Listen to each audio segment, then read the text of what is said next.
जनपद बुलंदशहर में पत्रकारों के संगठन प्रेस मीडिया क्लब ने होली मिलन समारोह मनाया। होली मिलन समारोह में रंगारंग कार्यक्रम के साथ फूलों की होली भी खेली गई। समाज सेवी और जिलाधिकारी श्रुति, एसएसपी श्लोक कुमार, बीकेटीए अध्यक्ष अंकुर लाठर, सीएमओ के साथ जिले के पत्रकार मौजूद रहे। डीएम और एसएसपी ने जमकर कार्यक्रम का लुत्फ उठाया। बुलंदशहर नगर के कलश होटल में प्रेस मीडिया क्लब द्वारा होली मिलन समारोह मनाया गया। फिरोजाबाद में सिल्वर पाउडर बनाने की फैक्ट्री में भीषण आग लग गई। आशंका है कि ये आग बिजली शॉर्ट सर्किट के कारण लगी। दरअसल घटना थाना उत्तर क्षेत्र के मोहल्ला द्वारकापुरी की है, जहां पर आग के चलते फैक्ट्री में रखे गैस सिलेंडरों में विस्फोट हुआ, जिससे इलाके में दहशत फैल गई। पुलिस और फायर ब्रिगेड की टीम मौके पर पहुंची, आग बुझाने का प्रयास किया और आसपास के इलाकों को खाली कराया गया। इस घटना में अब तक किसी के हताहत होने की सूचना फिलहाल नहीं है।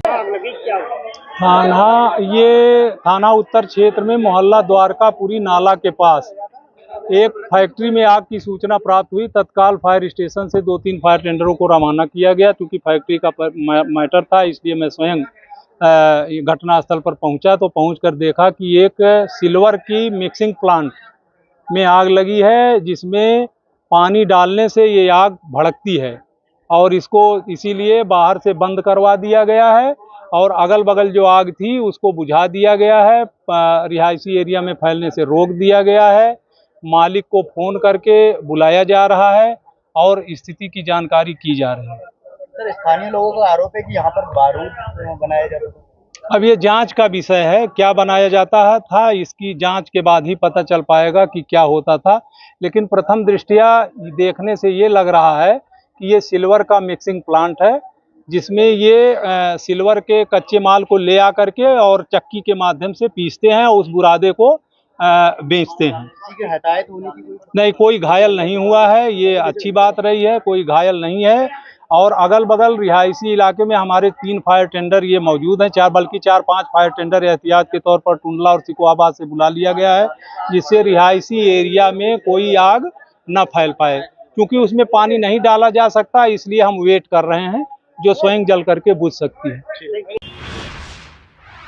सीतापुर में पत्रकार की हत्या को लेकर पत्रकार खफा हैं। सोमवार को उप जिलाधिकारी के माध्यम से मुख्यमंत्री को ज्ञापन सौंपा गया, जिसमें हत्यारों के खिलाफ कड़ी कार्रवाई की मांग की गई।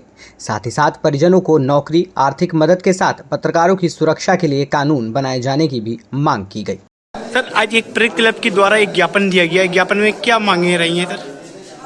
ये सीतापुर में जो हमारे पत्रकार साथी की सरेराह दिन दहाड़े जो गोली मारकर हत्या की गई, निश्चित तौर पे इस पूरे देश और प्रदेश के पत्रकारों के लिए चुनौती है और प्रशासन के लिए भी चुनौती है। क्योंकि जिस तरीके से एक पत्रकार की हत्या की जाती है और हत्या के 2 दिन बीत जाने के बाद अभी पूरी घटना का खुलासा नहीं हुआ है। हम लोगों ने उप जिला अधिकारी महोदय को ज्ञापन दिया, मुख्यमंत्री को संबोधित, जिसमें पत्रकार की हत्या के खुलासे और जो दोषी है उनको फांसी की सजा और परिजनों को आर्थिक सहायता और नौकरी के अलावा उनकी सुरक्षा की मांग हम लोगों ने की है। साथ ही जो शहरी स्तर पे और ग्रामीण स्तर पे जो पत्रकार काम कर रहे हैं उनको भी सुरक्षा मुहैया कराने के हम लोगों ने मांग की। लगातार पीड़ित उनके घर वालों लगातार आरोप लगा रहे हैं लेखपालों को लेकर, क्या देखते हैं आप लोग? हाँ, उन लोगों के परिजनों ने जो लगाए हैं कि जो लगातार वो खबर प्रकाशित कर रहे थे, वो भी मुख्य वजह है उसकी हत्या का और उसमें पूरा प्रशासन वहाँ पे जांच कर रहा है। लेकिन सबसे बड़ी बात यह है कि जिस तरीके से सीतापुर में दिन दहाड़े सरेराह जो हत्या की गई है, निश्चित तौर पर प्रदेश की कानून व्यवस्था के लिए ऐसे गुनहगारों ने चुनौती दी है। मैं माननीय मुख्यमंत्री योगी आदित्यनाथ जी से अनुरोध करूँगा कि इस मामले का शीघ्र से शीघ्र खुलासा करें तथा पत्रकारों के साथ होने वाली घटनाओं पर अंकुश लगाया जाए। लगातार पत्रकारों के साथ ये घटना घट रही है, ये उत्तर प्रदेश में पुलिस लगाम क्यों नहीं लगा पा रही है? उत्तर प्रदेश की सरकार कानून व्यवस्था पर काम जरूर कर रही है, लेकिन पत्रकारों के साथ जो घटनाएं हो रही हैं, निश्चित तौर पर कहीं ना कहीं जो वहाँ के स्थानीय स्तर पर जो प्रशासन के लोग हैं और उनकी कहीं ना कहीं जो है ढील रहती है, जिस कारण ऐसी घटनाएं होती है। और सीतापुर की घटना ने इस पूरे प्रदेश के पत्रकारों को शर्मसार किया है और प्रशासन को भी बड़ी चुनौती दी है। Thank you. शाहजहांपुर में नायक टाइगर फोर्ट ने भी सीतापुर की मोहाली तहसील में दैनिक जागरण के पत्रकार राघवेंद्र वाजपेयी के हत्याकांड को लेकर मुख्यमंत्री योगी आदित्यनाथ के नाम जिलाधिकारी शाहजहांपुर को सूत्रीय मांगों को लेकर ज्ञापन सौंपा है। ज्ञापन में नायक टाइगर फोर्स के अध्यक्ष संजीत कुमार आजाद ने कहा कि ये घटना केवल एक पत्रकार की जान का नुकसान नहीं बल्कि प्रेस की स्वतंत्रता के लिए एक गंभीर खतरे की ओर इशारा करती है। प्रेस की स्वतंत्रता पर प्रतिकूल प्रभाव डालने का संकेत है। पत्रकारिता का उद्देश्य सत्य को उजागर करना और समाज में जागरूकता फैलाना है। अगर भ्रष्टाचार उजागर किए जाने पर पत्रकारों को अपनी जान की धमकियों का सामना करना पड़े, उन्हें जान माल से हाथ धोना पड़े, तो ये लोकतंत्र के लिए खतरे का संकेत है। सरदार वल्लभ भाई पटेल शासकीय महाविद्यालय लाडकुई की राष्ट्रीय सेवा योजना इकाई द्वारा अंतर्राष्ट्रीय महिला दिवस के उपलक्ष्य में कार्यक्रम आयोजित किया गया। इस वर्ष महिला दिवस की थीम कार्रवाई में तेजी रही। कार्यक्रम की अध्यक्षता प्राचार्य डॉक्टर चंद्रलेखा सांखला ने की। मुख्य अतिथि शिंपी मौर्य, विशेष अतिथि नीता भील, डॉक्टर राजेश पाटिल, डॉक्टर भंवर सिंह पालिया थे। कार्यक्रम की शुरुआत मां सरस्वती और स्वामी विवेकानंद जी के चित्र पर दीप प्रज्वलित कर किया गया। स्वयंसेवकों द्वारा कार्यक्रम अध्यक्ष, मुख्य अतिथि और विशेष अतिथि का सम्मान किया गया। फिरोजाबाद में शनिवार को न्यायाधीश उच्च न्यायालय प्रयागराज डॉक्टर गौतम चौधरी की अध्यक्षता में जनपद फिरोजाबाद में राष्ट्रीय लोक अदालत का आयोजन मुख्यालय स्थित केंद्रीय सभागार में किया गया। इस आयोजन में जिला जज फिरोजाबाद, वरिष्ठ पुलिस अधीक्षक फिरोजाबाद, मुख्य विकास अधिकारी और अन्य जिला स्तरीय न्यायिक अधिकारी, राजस्व अधिकारी, अभियोजन अधिकारी और अन्य पुलिस अधिकारियों ने भाग लिया। इसी क्रम में न्यायालय परिसर में वृक्षारोपण भी किया गया। इस लोक अदालत का उद्देश्य आम जनता के लिए न्यायिक प्रक्रिया को सुगम, सरल और शीघ्र न्याय दिलाए जाने के लिए अधिक से अधिक वादों को निस्तारण किए जाने का है और समय समय पर माननीय न्यायालय के निर्देशानुसार ऐसी लोक अदालतों का आयोजन किया जाता रहेगा। देखिए, आज की लोक अदालत वर्ष 2025 की पहली लोक अदालत थी, जो कि माननीय न्यायमूर्ति महोदय श्री डॉक्टर गौतम चौधरी साहब ने खुद यहाँ पे आकर उसका पर्यवेक्षण किया, जैसे कि पहले भी करते आए हैं। तो उनके आने से ही संरक्षक की भूमिका में काफ़ी ज़्यादा मामलों का निस्तारण हो पाता है।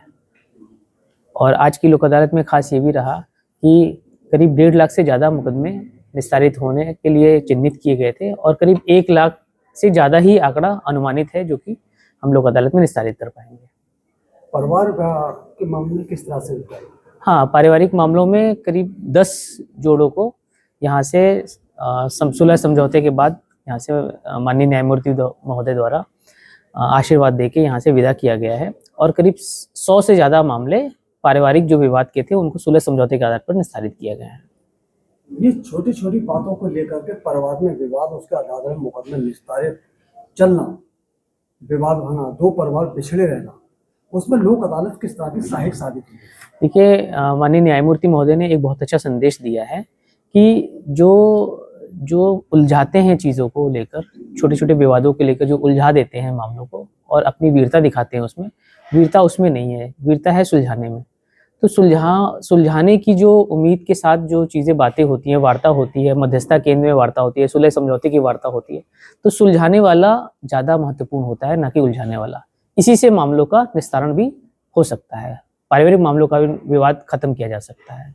राष्ट्रीय महिला दिवस भी है, इस अवसर पर शासन न्यायमूर्ति ने किस तरह का जो ये अंतर्राष्ट्रीय महिला दिवस है, उस पर माननीय प्रशासनिक न्यायमूर्ति महोदय ने कहा कि जो किसी भी पुरुष या महिला की प्रथम शिक्षिका जो होती हैं वो एक महिला ही होती है, इसलिए उनका बहुत ही महत्वपूर्ण योगदान है। भारत या विश्व के विकास के लिए एक बहुत बड़ा योगदान है उनका।